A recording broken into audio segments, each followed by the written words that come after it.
In occasione del 150° dell'Unità d'Italia, la Regione si faccia promotrice presso la Presidenza della Repubblica per un riconoscimento della specificità in ambito poetico del Friuli Venezia Giulia, una terra che ha saputo esprimere in questi anni autori di alto spessore che meritano di essere valorizzati.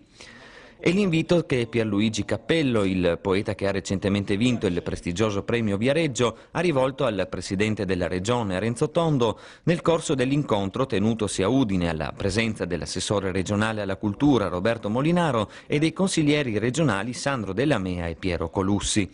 Tondo, conferendo la medaglia della Regione all'autore nativo di Chiusaforte che vive e lavora a Tricesimo, ha accolto con favore la sua proposta, assicurando il suo impegno per inserire all'interno delle celebrazioni del 150°, in particolare sotto il tema dell'Italia delle Regioni, la valorizzazione dell'eccellenza poetica del Friuli Venezia Giulia.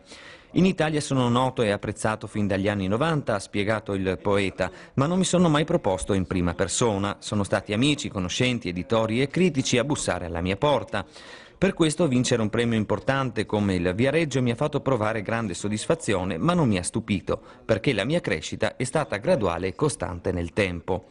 Ora mandate a dire all'imperatore il volume con cui Cappello ha conquistato la giuria del Viareggio è primo in classifica nelle librerie del Friuli Venezia Giulia.